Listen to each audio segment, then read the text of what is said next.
ធម៌ថ្វាយបង្គំព្រះ5ព្រះអង្គឧកាសៈខ្ញុំសូមវន្ទានៅព្រះឈ្នះមាទាំង5ព្រះអង្គសូមយាងព្រះបារមីចាថ្លៃមកគង់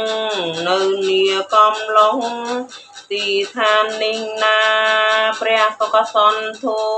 ព្រះកៅនិមនោព្រះកាំងសង្បោព្រះសមណអង្គោដមបរមពុទ្ធោព្រះមេតៃយោព្រះពោធិសន្ទថ្លៃព្រមទាំងព្រះធម៌ជ្រាលជ្រៅបវរប្រសើរពេញក្រៃ84000ព្រះធម្មខណ្ឌនោះនៃរបងព្រះចិនស្រីទីតីរាល់អង្គព្រមទាំងព្រះសង្ឃប្រសើរសើត្រង់ជាបុណ្យព្រះគុណលះកាន់តណ្ហាប្រសើរបំផុតខ្ញុំសូមលំអត់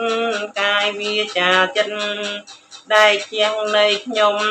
នៅថ្វាយបង្គំត្រៃរតនាសូមកំច័ន្ទបងសិនត្រូវនានាទុងសោករោគាវិនាទៅអង្គ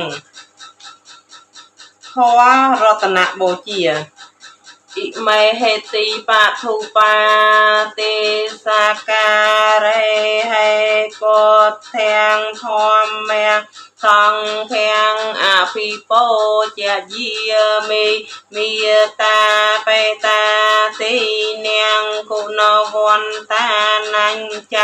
មៃហញ្ចទីករតាំងអថាយៈអេតាយៈសុខាយៈខ្ញុំព្រះករុណា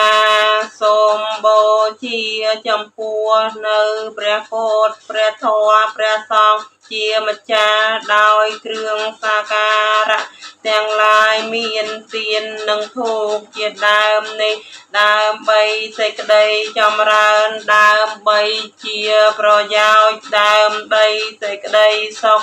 ដល់អ្នកដ៏មានគុណទាំងឡាយមានមាតាបិតាជាដើមផងដល់ខ្ញុំព្រះករុណាទាំងឡាយផងអង្ការជាអង្វែងទៅអង្គនមោตัสสะភគវតោអរហតោសម្មាសម្ពុទ្ធាសៈនមោตัสสะភគវតោអរហតោសម្មាសម្ពុទ្ធាសៈនមោตัสสะភគវតោអរហតោសម្មាសម្ពុទ្ធាសៈពីកិរិយាអ្នកមស្ការថ្វាយបង្គំនៃខ្ញុំព្រះករុណាចូលមានដល់ព្រះដ៏មានព្រះភិក្ខអង្គនោះព្រះអង្គជាព្រះអរហន្តដ៏ប្រសើរទ្រង់ត្រាដឹងនៅញាយធម៌ទាំងពួងដោយប្រពៃចំពោះព្រះអង្គអត់មានគ្រូអាចារ្យណាប្រដៅព្រះអង្គឡើយ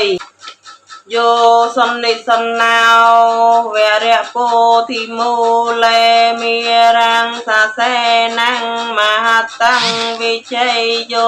សម្ពោធិមេកឆេអនត្តញាណណោលោកកតមោតាំងបណមាមិពុទ្ធាំងព្រះសម្មាសម្ពុទ្ធអង្គឯណាទ្រង់គង់ចម្រើននៅព្រះអានាបានសតិកម្មដ្ឋានលើរតនបល្ល័ង្កក្រោមលោកពោធិប្រតិដ៏ប្រសើរបានចាញ់នៅមារាធិរាជព្រមទាំងសេនាដ៏ច្រើនហើយទ្រង់ត្រាដឹងនៅសម្មាសម្ពុទ្ធញ្ញាណមានប្រាជ្ញារកទីបំផុតគ្មានព្រះអង្គប្រសើរជាងសាទលោកខ្ញុំព្រះករុណាសូមក្រាបថ្វាយបង្គំនៅព្រះសម្មាសម្ពុទ្ធអង្គនោះដោយគោរព